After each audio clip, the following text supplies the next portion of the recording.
kigambibwa mbu abaana baweze 20. Abaana bakyawerera ddala. Omuwendo gw'abaana ne bajja wano nti baweze 30. Obuvunaanyizibwa bwange. Abaana ne banaaba ba 40. Ekisookerwako DNA. Tugende tubajjeko endaga butonde. Tumanye nti abaana bano ddala bantumbo ya Honorable Muhammad Ssegirinya. Senga tubazuula nti bebbo. Maama tetusobola kubayisa bubi bataata. Abaana bato. Mbakakasa nti abaana abo bato ffe weetuli okutwala obuvunaanyizibwa mu maaso ku myaka emito. Abaana bato. Bigambo byayogerwa mwana mulenzi amanyiddwa nga Alex Luswa Luwemba Muhammad. Ebiseera Muhammad Ssegirinya, sorry about that, Muhammad Ssegirinya we yaviira mu bulamu obw'ensi eno. Era Alex Luswa Luwemba Muhammad yakakasa bulungi nti baali bakukola DNA ku buli mwana. Ebiseera ebyo kyali kisuubirwa nti abaana baali bagenda mu 20 abaali bakaleetebwa abakazi ab'enjawulo nga bagamba nti bano bonna baali bazaalibwa omugenzi kati Ssegirinya Muhammad. Oluvannyuma lw'okuba nti omugenzi yabirabirawo, Ssegirinya yaleka omusaayi oba yaleka sample eza DNA mu buufu ofaananako bwe butyo mukwano gwange. So oluvannyuma lw'okuba nti omukulu yagamba nti DNA likolebwa ku buli yenna alivaayo, kikakasiddwa abaana abasinga ku be baaleeta, omuwendo omungi gwe baaleeta gwonna Ssegirinya Muhammad si ye yali aguzaala. Sebo ne mu DNA mulimu apiiri. Baani abagenda okukola apiiri? Baani? Abakyala bagenda kujulira. Bakyala ani naani abo? Naalongo, omuli mukyala Kandinda. Ya Kandinda naye yamuwandudde DNA. Akandinda results zamuwandudde? Yes, ku baana babiri. Twahiro ne yeesimu? Yes, ku baana babiri be yateekayo tayinaako yadde muntu n'omu alina akakwate ava mu ntumbwe y'omugenzi Ssegirinya. Abaana be bombi? Yes, babiri. Yabawandudde. Era bagambye nti bagenda kujulira, naye ne banaafuna abasawo nga bava Germany, ne bafuna abasawo nga bava Pretoria, ne bafuna abasawo nga bava US. Endaga butonde y'omugenzi Ssegirinya weeri, ffe tuli bedde okukwatagana n'abasawo abo baddemu batetenkanye buto results ezo balabe. Naye nze am sure nti era DNA ejja kudda, results tujja kuzifuna nga mya ne mye. Nga ma neya ne mye. As Luswa Luwemba is saying that he is sure that teri mwana agenda kuleetebwa nga wa Ssegirinya Muhammad olw'ensonga nti DNA yategekeddwa bulungi. Agamba nti abamu ku bakazi ababadde baleeta abaana ab'ekimpatiira nga tebazaalibwa mugenzi Ssegirinya Muhammad, agamba abamu ku bana abakazi n'ebintu omugenzi bye yaleka babadde babyeza dda, era nga we twogerera tebaagala na kubanga bazza bintu bino, wabula kati ke bategedde nti abaana si ye yabazaala zinadde okunywa nga babajjako ebintu bino byonna. Nga tewali yadde akakola ki? Tewali yadde akakola. So waliwo ate era abagenzi abeesigamye ku bugagga ku bintu by'omugenzi nga buba kyabiremedde. Baga nti leeta ekiwandiiko gundi nti anze yakindekera, leeta kino yakindekera. Olw'ensonga eyo ffe Baluwemba tujja kubawo ng'abawe b'amagezi. Luwemba seetaaga kintu na kimu kya mugenzi Honorable Ssegirinya nga nina emikono, nina obwongo. Ssegirinya namukuppako kimu bwongo. So obwongo yansomesa. Ofuna kati nze Luwemba amagezi gempa abakyala abo tikyamukisa mulungi nnyo nti famire ya Ssegirinya eri cooperative. Era bajja bawaayo awo ebbanga bakyali mu nnyumba z'omugenzi, bajja bawaayo ebbanga awo lya myezi Akandinda ng'akyali mwesetting. Akandinda amanyi taata w'omwana omutuufu. So abaana be bombi Akandinda si? Yes, bombi then ez'abawandudde. Yes, ate nga tewaliwo kugulira kubanga tewali kyetufa. Si yali mu nnyumba z'ekiteezo? Yazirimu. Kati bagenda mufulumya? Tebajja kumufulumya by force, bajja kumuwaayo ebbanga. Kale abagamba nti bannamwandu, teeka mu kotsi nti bannamwandu. Bannamwandu b'omugenzi Ssegirinya Muhammad ababadde n'abaana nga abaana bakimanyi nti ba Muhammad Ssegirinya wabula ng'okutessa ezaakoleddwa si ba mugenzi. Kikakasiddwa bulungi nti ebintu bakubidropinga birina okubaggyibwako nesse kugibwako yena mukwano gwange bw'obajjukira omukyala asinze okumanga ayogerebwako mu katambi amanyiddwa nga Akandinda. Omukyala oyo ye mukyala yavaayo ne yeesimbawo mu kalulu akaali ak'okufuna omuntu adda mu bigere bya Ssegirinya Mamadi aka MP wa Kawempe North. Omukyala oyo yali ayogeza maanyi, in fact yagendako mu clash ne mukyala munne era naye nga namwandu. Batandika okubanga bayombera farm za Ssegirinya Mamadi, tebakoma kuba nti bayombera farm, bayombera n'amayumba agamu agali side could it be gayaza at those ends nga byonna babiyomberera nga babirwanira. Nga kigambibwa nti omukyala oyo yali yezizza empapula ezaali zikwata ku biwandiiko oba ku by'obugagga by'omukulu kati omugenzi Muhammad Ssegirinya. Kigambibwa nti omukyala oyo yali mukyala muyivu era ensonga lwaki yali avaayo ng'agamba nsobola okudda butereevu mu bifo oba mu bigere by'omugenzi. Wabula kigambibwa nti abaana be yazaala ababiri ate ye baabadde alina bokka ababiri nga be bamukwata oba be bamuwa akakwate ku Ssegirinya. Abaana Maneya ne Emmye nga bw'owulidde Alex, abaana si ba Muhammad Ssegirinya. Kati bwe twetegereza ensonga nga bwe zitambula, Alex Luswa Luwembo ojja kwebuuza ayogeranga ni that guy ye yali personal assistant wa Ssegirinya Muhammad wadde nga naye yajja mu kalulu ne bamukoona ne bamuteeka ttale oba akalulu ne kamuwandula. Abaana abakonfamingiddwa abana bali bana bokka. Kuliko abawala basatu, then kuliko omulenzi omu yekka. Omulenzi oyo ndowooza amanya kangaleke. Abawala bonna buli omu alinako erinnya lya Nnagirinya. Abawala omukulu yalinga bw'atuuma abaana abawala nga abawalya Nnagirinya, then oba abalenzi nabo yabawalira Ssegirinya, but abawala bonna nga bwe babakonfaminze bali abawala basatu n'omulenzi omu be bokka Ssegirinya be yazaala. Ate nga kigambibwa nti DNA yakoleddwa ku bantu abasukka oba ku baana abasukka omwenda bataano. The bigger number was the one that didn't belong to the guy, the late. Enamba ennene yabadde tebelonginga eri mugenzi. Abaana bataano ku mwenda, abaana bataano si ba Ssegirinya, abaana bana be bokka aba Ssegirinya Muhammad.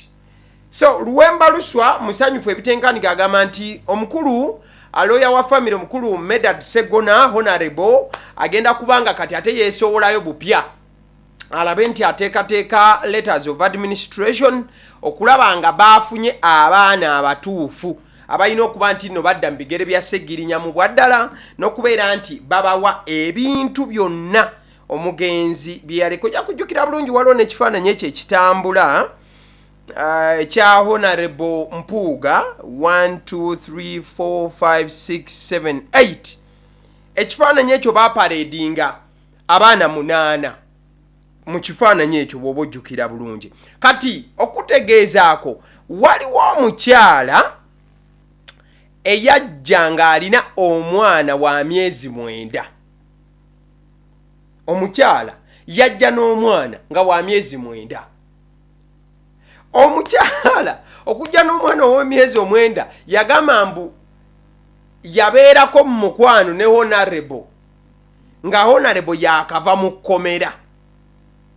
Oba okiwulira? Wabula ate Honorable yaviira mu kkomera yali mugonvu nga mulwadde era nga mukosefu ekitenkanika.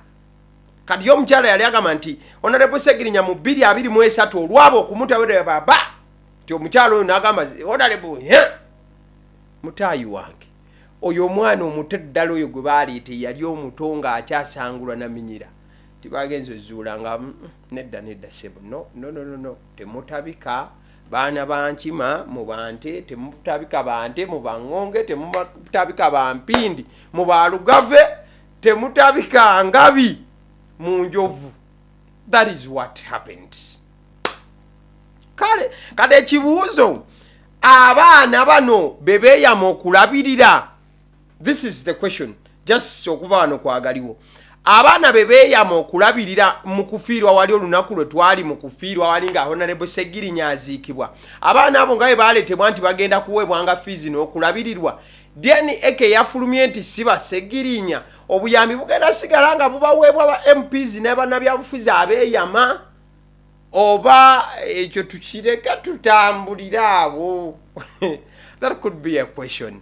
Kale tuveewaawo tusimbule ebigere tubitamzeko tubizeko side eno. Mukwano gwange ekifaananyi kyolaba kyekya Dr. John Spire. Gye buvuddeko Dr. John Spire yava mu bulamu obw'ensi eno mu bimu ku bisulo oba ebifo ebisulwamu bandi muziyita guest house oba abamu mulina erinnya eryo lye muteekako erya lodge. Ojja kujjukira bulungi kyali kigambibwa oba mule gaali gatambudde wano nawali nti Dr. John Spire Kiggundu yali obulamu bw'ensi eno tabuvuddeemu ye nga ye wabula nti waliwo embeera yali emutuusiddwako n'ava mu bulamu obw'ensi eno. Okusinziira ku mukulu Benson Tumusiime wali ku The Daily Monitor alinako ebimu byazudde bye twagala okuba nga tukuba mu torch n'okwekkaanya. Embeera oba information empya eyongedde okuvaayo ku Dr. John Spire eyava mu bulamu obw'ensi eno. Bagamba nti waliwo omukyala eyagombeddwamu obwala era ekigambibwa nti omukyala ono yayinza okuba nga ayambako mu kunoonyereza. Ebimu ku bifaananyi byolaba bye bifaananyi bya Dr. John Spire olunaku olw'okumuziika na byonna ebyaliwo. Ngenda nakunnyonnyola ku lwaki Uganda yafiirwa omusajja ow'amaanyi era ow'enjawulo ennyo mu Dr. John Spire. So omukyala yakwatibwa ku butambyo bwa CCTV kamera bwamukwata wano nawali mu bifo eby'enjawulo ku nsonga ezigamba nti zeekuusa ku Dr. John Spire. Okusinziira ku g'omunda aga reporting by the Daily Monitor abagamba nti waliwo establishment eya KYC oba neyo customer banoonyereza ku nnamba eyakubiranga omugenzi era ne bafuna ebikwata ku nnamba eyo ne bafuna endaga muntu ye n'ebimukwatako n'ekifaananyi ky'omukyala eyalabibwa mu butambi obwo obwa CCTV obw'enjawulo. Bagamba nti mu mwezi gwa May omugenzi yalabwako mu mmotoka yeemu n'omukyala oyo era nti baali bavuga nga badda ku Lubowa Quality side eyo. Kati footage owa CCTV ali at play oba gwe bataddewo ali mu kuekenneenyezebwa wano nawali. Ayongera okuba nga analyzinga n'alaga nti ku ssaawa zaali 14:02 ku lunaku olututuusa ku mbeera y'okuba nti Dokita ava mu bulamu obw'ensi eno ti Dokita yalabwako ng'ayingira guest house era teyamalawo kaseera kawanvu n'ayogera ne receptionist oba abano abayambi abakwaniriza era yamuwa ebisumuluzo bya room. Kigambibwa nti yali atambudde n'eccupa 2 ez'amazzi wamu n'akacupa ak'ekyokunywa kya Minute Maid.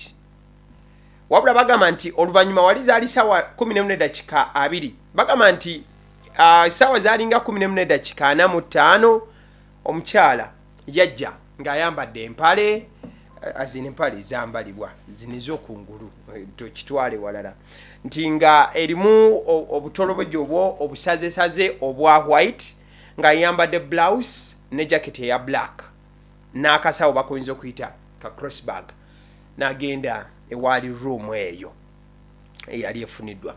A still footage alaga nti ku ssaawa zaalinga 12:52 omukyala yalabibwa ng'afuluma room ate oluvannyuma n'adda mu room ate oluvannyuma n'afuluma.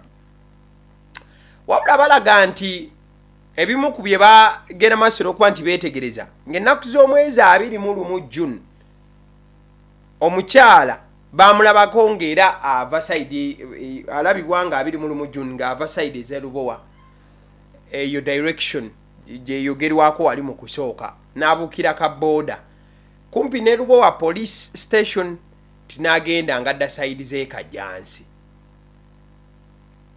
Kigambibwa nti omukyala oyo bw'atuuka ekajjansi ayimirira ku flyover n'abaako essimu gye yakuba ne yeeyongerayo mu bitundu eby'Entebbe. Nga sinagenda ku Dokita kuba yasangibwa ng'afudde ennaku z'omwezi asangibwa nga 22 June wasangibwa mu guest house ng'avudde mulamu obw'ensi eno. Nga tetunagenda awo Still mu bimu ku bibadde bitambula details ze babadde bongera okubanga banyonnyola mubaddemu ebintu ebinakuwaza ekyokuba nti no yasangibwa nga agaŋŋalamye twandibadde kuyita otulo naye muntu yali avudde mu bulamu obw'ensi eno ebimu ku byasangibwa naye essimu ye tablet ebisumulizo by'emmotoka bukits okukebera akawuka bwali bukozeseddwa bwasangibwawo nti ebyokunywa ebyali ebisumulule wamu n'empeke za panado oba paracetamol kigamba nti baali boogedde n'omukyalo ono by the way emirundi 17 mu myezi 3 egyali giyise okusinziira ku chats eza WhatsApp si ze zokka n'okubeera nti weetegereza amasimu we baagekebejeza wano na wali.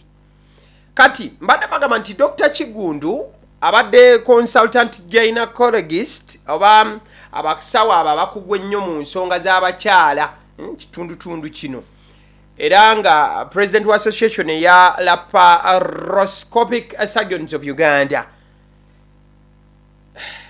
Tugende wano nadde n'akantu kenkugamba nti omukulu ono Uganda yafiiriddwa nnyo mwe abatamanyi nsonga. Oluvannyuma lw'okufa kwa Dr. John Spire kitegeeza nti Uganda esigazza abakugu bana bokka babadde abakugu 5. So Uganda is facing a critical shortage of specialists for treating painful uterus condition endometriosis. Nti Dr. John Spire oluvannyuma lw'okuva mu bulamu obw'ensi eno Uganda esigazza abasawo 4 bokka abasobola okujjanjaba embeera emanyiddwa nga endometriosis. Embeera eyo mbeera etera okutataaganya oba okulumbagana abakyala naddala mu bitundu munda ekitundutundu awe wali embeera y'okuba nti omukyala asobola okuzaala. Kigambibwa nti Uganda erina abasawo batono nnyo bulwadde waliwo obulwadde obwo obumanyiddwa nga endometriosis. Bw'obanga olina omusawo ategeera ennyo ebintu ebyasobola okuba nti akumenyeramenyera n'akunnyonnyola mukwano gwange. Dr. Justin Nalumansi wa Lusimbi y'omu ku basawo era abalala abasobola okuba nti nno bagwa mu kkowe eryo yannyonnyodde ekyokubeera nti Dr. John Spire yavudde mu bulamu bw'ensi eno abadde atwala Henrob Hospital n'agamba nti ebyaddala kati munywanyi waabwe ke yagenze basigadde abasawo 4 bokka mu ggwanga. So waliwo embeera y'okuba nti Uganda omanye ebintu ebimu tubiraba ne tutabitwala nga kikulu. Kati omuntu bw'atyo bw'aba yavuddewo munnansi osobola kukeera bukezi n'ofuna ekirwadde ekyo ne bakugamba nti abasawo bali 4 abo ate bali bweru wa ggwanga. Batu gwe kitatuukangako ye yalabye bulabi nti waliwo omusawo yafudde bannaye kibi n'atambula ne yeeyongerayo n'adda ku birala. So that is how Uganda lost someone so important. In fact y'omu ku babadde mu joyinza okuyita Endometriosis Foundation Uganda essaawa zino eri mu kattu era bagamba nti basabirira kufuuyirira kano kulaba nti Mukama asobola obbataasa ne bafunayo ko abasawo abalinga Dr. John Spire eyavudde mu bulamu obw'ensi eno.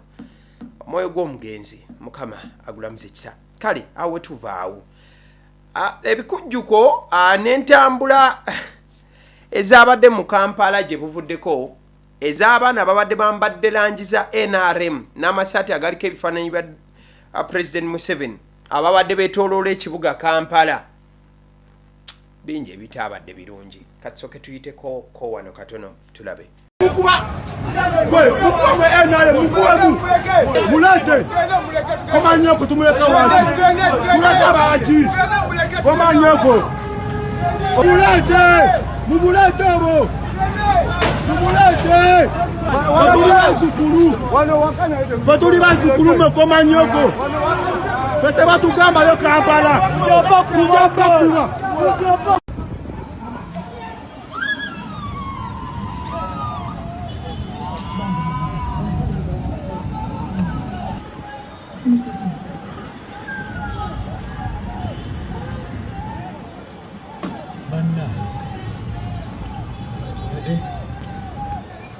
mukadde motoka mukweka obusimu tokwe mubemu tomukweka buledio bwamwe mubuleke tubulabeko abazikuluka wa lwanga wanji nenga straight yatugenda wa mukulu Exactly, straight tugenda wa mukulu. Omu ku bavubuka abayerekodinze era obumu ku butambi obukyasinze okuba nti butambula ku mutimbagano of late. Bobi Wine tweeted about this at the same time nakola ne Facebook post nga avumirira byonna ebikolwa ebyabaddewo. Bannayuganda bangi baguddemu ensisi olw'okulaba akatambi ako n'obulala. Waliwo omukazi eyakubiddwa obubi ennyo abavubuka bano ababadde bambadde amasaati aga NRM nga kuliko n'ebifaananyi bya president w'eggwanga. Ebyo byaliwo olunaku President Museveni lwajja lunaku lwa mukaaga bwe yali ajja wali okufuna empapula ezimu confirming anti agenda kuddamu okwesimba ku kadi ya NRM era nga president w'eggwanga nyaffe Uganda okuba nti yongerayo ekisanja ekyomusamu singa bannayuganda banaabeera bamulonze. So katuyite mu post eyakoleddwa His Excellency Bobi Wine bwe tumaliriza post eyo ngenda kulaga bannayuganda kiki boogera ku kintu kino kozi waliwo omukyala waliwo omuntu abelieving okuba nti nno ayinza n'okuba yalusuddemu akaba ku mbeera ye yabaddewo. Ebifaananyi ngenda kuba nabyo mbikuteerako omukazi ng'agaŋŋalamye n'abavubuka engeri obwedda gye batunulanga bakambwe nga tebazannya era nga tosobola yimirira mu kkubo lyabwe. Mu katambi akamu kali kenkuplaying de kabadde katandika owuliramu aboogera nga bagamba nti mmwe mugambayo like literally badde nga abasanze oba omuntu oba abantu aba opposition ne babanga babachagua according to the video nebigambe biwulikika mu video eyo mukwalibwa kale. From that katugende mu post yakoleddwa His Excellency Bobi Wine agamba nti yesterday as Museveni sought to extend his oppressive criminal rule beyond 4 decades, he unleashed a gang of desperate youth to instill fear and wreak havoc in Kampala. They robbed and beat up citizens in broad daylight as they boasted that they are untouchable. These are the same gangs that were unleashed to cause chaos in the Kawempe North by-election and recently in the youth elections. While they quickly abduct and arrest our supporters whenever they are seen on the streets, these gangs have the liberty to roam our streets committing crimes under the protection of the military and police. Abobani abadaga nti olunaku olw'ejjo nga mwami president ali mukubeera nga agezaako okweteekateeka okwongera okukulembera bannayuganda obufuga bannayuganda yagenze maaso n'okuba nga bateekera Kampala abavubuka ab'enjawulo mu gabinja ag'enjawulo ate nga agabinja ge gamu gano galabwako e Kawempe nti gaaleetebwa mu kalulu ako akawedde akaaba Nalukoola. Mukadeke Bobi Wine agamba nti bano nno batandise okuba nga balumbagana streets ez'enjawulo ate nga bwe bakikijjanya bannakampala ne bannayuganda wabula nga bakuumibwa ejje oba military. Mukadeke Bobi Wine agatako commanded by Museveni's enforcers Christopher Damlin and one Emma Kuteesa. These gangs have been beating up our supporters, removing posters of our candidates and causing incredible mayhem. This criminal enterprise was formed following the 2021 rigged election when Museveni tried to impose himself on the ghetto and our people rejected him flat. They resorted to recruiting poor, desperate youth who they pay peanuts and send them to terrorize citizens in the hope that they can force them into submission. Mukadeke kamu n'agamba nti abakulu okuli Christopher Damlin wamu ne Emma Kuteesa nti be bagenze maaso n'okubanga bafuna n'okuprotectinga abavubuka bano ne batandika okubanga bajja ne bakola ebintu ebitagwanidde okuviira ddala mu kalulu ka 2021 akabbibwa ate era Mukadeke kamu nti nga president ayagala okuba nti yenyiga ku baana ba ghetto wabula ne bamugaana flat. N'agamba nti abavubuka bano batandika kubanga bakola mbeera ya kukikijjanya abantu okubeera nga batemula n'okukola ebikolwa byonna eby'ensonyi mubufu ofananako otyo Bobi nagatako. Well, those who form and command these criminal gangs must remember that the wheels of justice may come slow, but they will definitely arrive. The people of Uganda only need to keep track of all crimes committed against them. Nagamba nti abo bonna abakola bino balina okukimanya nti obwenkanya mu maaso eyo buyinza okuba nga butambula mpola naye bujja kujja. Bannayuganda kye balina okukola kuwandiika wansi buli kikolwa eky'obukambwe ekibakolebwako olw'ensonga buli abakikola balisasulira. Bobi agamba finally we have time and again advised and warned the young people who accept to be used in these criminal schemes by the very people who have stolen their future and turned them into beggars. As our people say, it is only stupid. A fly that follows the corpse to the grave. You are better off fighting alongside other citizens to get your country back instead of being fed on crumbs from the spoil, while those who use you continue to plunder and steal the future of your children and grandchildren. Ababonye amalirizanga mu bubaka aweereza n'abavubuka bano bonna n'abagamba nti bandibadde bava kwaba abanyigiriza bannayuganda beegatte ku bannayuganda balwanirira eddembe lyabwe olw'ensonga nti wakati nga balya obukunkumuka ate bali ababakozesa bali mu kwonoona biseera bya maaso bya bano abavubuka abakozesebwa okukola byonna n'abagerera olugero olw'enjuki tebanjuki n'abagerera olugero olw'enswera egenda n'omulambo paka Montana. That is Bobi Wine for you. Kati bannayuganda ab'enjawulo batandise okubanga bawandiika. General Megadi yawandise n'agamba nti the basogase oyo atayida kiita akunamira omuliro. So saddening to watch this kind of hooliganism orchestrated by senior officers in the military. General Megadi yagambye nti kinakuwaza okulaba ebikolwa ebifu bwe biti okubanga bikolebwa abamu ku bakulu mu maje oba mu military. Ambrose Nagama, the police spokesperson, will say that the video was shot in DRC. Nti omwogezi wa police ajagamba nti yo video si ya wano Kampala bagikwatidde mu Congo. Enanga will say those were Kenyans. Agi Nagama nti enanga jagamba ababadde bana Kenya. Jama Balam will say that these are NUP from Nigeria. Nti Balam ajagamba abaana abalabiddwako ba NUP abajiddwa Nigeria. Yoko Sonyagame, those were NUPians disguised as NRM members. You think we don't know our games, your games? Yoko Sanyagame mbu abo babadde bana be NUP nga bambadde amasaati ne beefuula be NRM nti obuzannyo babumanyi. Hassan Nagama, make them very poor, make them very desperate, give them small power and use them to fight amongst themselves. Hassan Nagama nti bafuule baavu bateeke mu mbeera y'okuba nti bayaggayagga baweeko kutwanyo tutonotono obakozese batandika okwerwana. Kadugala, the wheels of justice may come slow, but they will definitely arrive.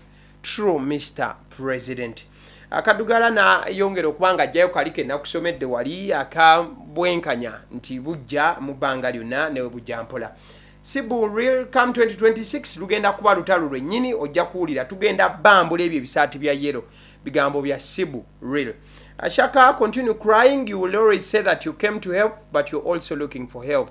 Shaka nagamba nti yongera okukaaba wagamba nti wajja kutulwanirira naye ate naawe oyagala buyambi oba wagamba wajja kutuyamba. Now Moses Nkoyoyo, Museveni must go. He has given us all reasons to push him by force. Protest vote 2026. Moses nagamba nti Museveni ajja genda atuwadde ensonga zonna ez'okumusiibula. Uganda empyagama, we need to seriously get up before it's too late. Tetwetaaga okusituka ng'embeera ekiwundu tekinnasamba ddagala. Given if so sad they are supporting injustice cause it favors them now by taking peanuts, but one day, one time, they will need justice and it will elude them.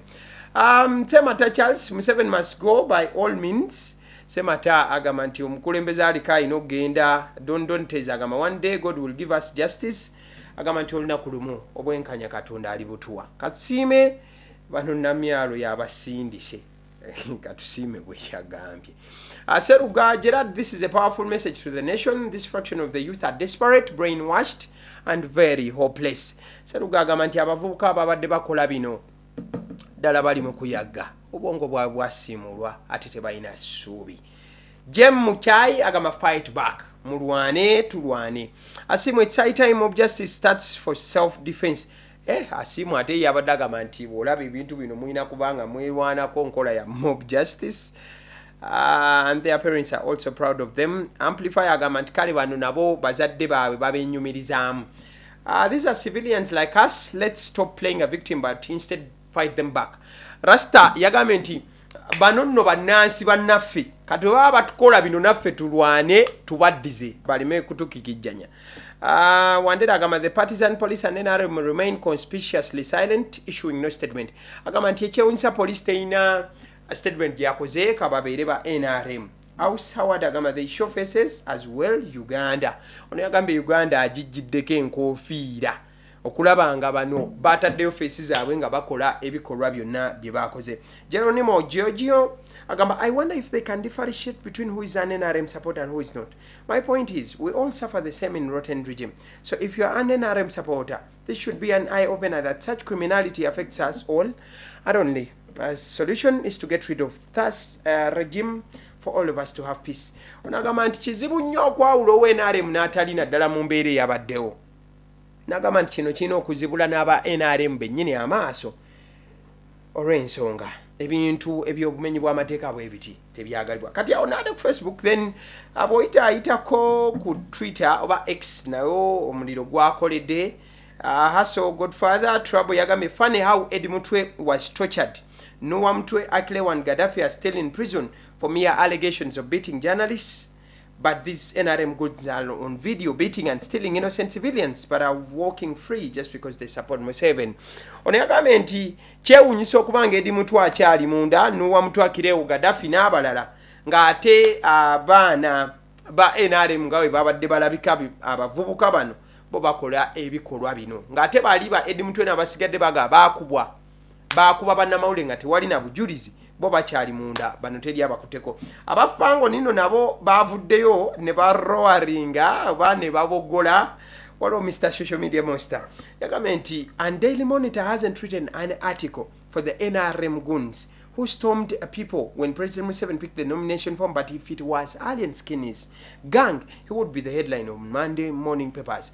Nti Alien Skin ye ganga ye we yayinako kye yakola aba Daily Monitor bakubo mu twa munene era ne bamogerako ne badetailinga ne balaga n'abali ku gali Alien. Tine gali ye NRM yakoze ebikolobero bino lwaki Daily Monitor teyakubye front page oyo no wafango yabadde alaga obusungu. Kati sure lwaki tetugimaliriza kati tunnagimaliza tukole bwe tuti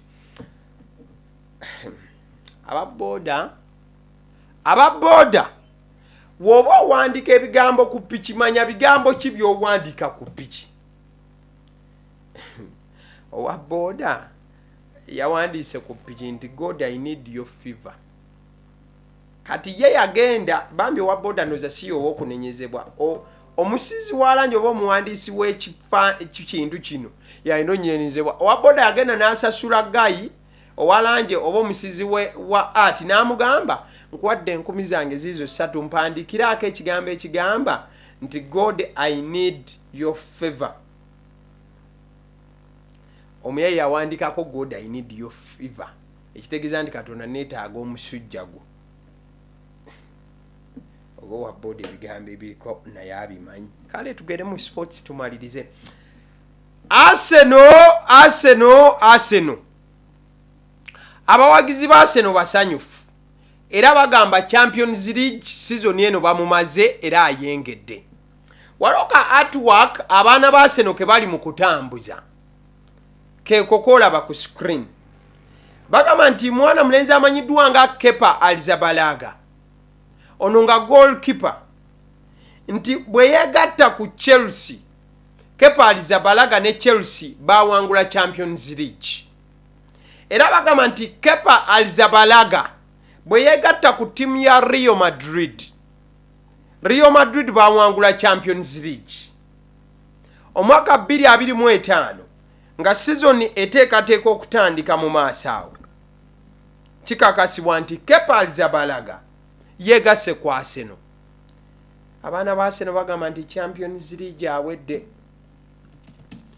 ku gutiimu ogutalina muteebi, ku gutiimu ogwatadde namukadde pati ate ne guleeta namukadde Nogard. Abasidde omusunsu ziri erinnya eryange agaliwo gwe mukutu kwoli mubeere bulungi Mukama bankomere. mweraba. Thank you so much. Mwebale nnyo nnyini ddala. I sign out.